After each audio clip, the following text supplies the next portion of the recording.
দেখ দি বেটা আমাকে মসজিদে কি একটা অবস্থা। কই যান ভাই? কি একটা অবস্থা, মোকে মসজিদে ইমাম নাই, এই বাচ্চারা কোরআন শিখতে পারে না, মোরাও নামাজ পড়তে পারি না ভালো মতো। মোরা না মসজিদে সব উদ্ধারে যাই, যাইয়া কই যে মসজিদে একটা ইমাম লাগবে। চলেন ভাই আমরাও যাই, বিষয়টা দেখতে খারাপ সিনে, মসজিদে একটা ইমাম নেই ভাই, চলেন আমরাও যাই। মসজিদের এই অবস্থার কতদিন চলে?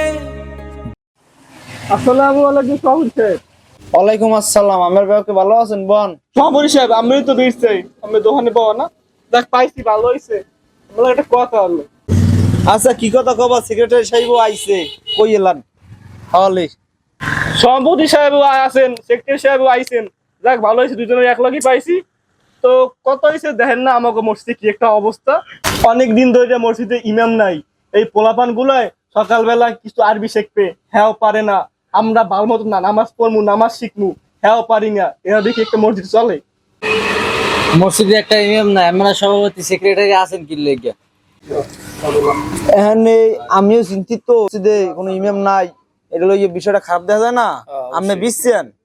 বিশ্বাসই তো পাইনি আমি। তা বিশে এখানে ইমাম সাহেব রাখলে হারা অনেক বাহানা দেয় বলতে, তো আমরা এখন ইমাম সাহেব পান না, পান না, আমরা হেসে ইমামে কইতে আছে যে আজান দিয়ে আল্লাহ আল্লাহ জামাত পড়া লাগে আল্লাহর, কোনো মুসল্লি আয় না ঠিক মতো নেই, সেই হাংতাং মিলে জিলে ইয়া ইমাম থায় না, চলে যায়।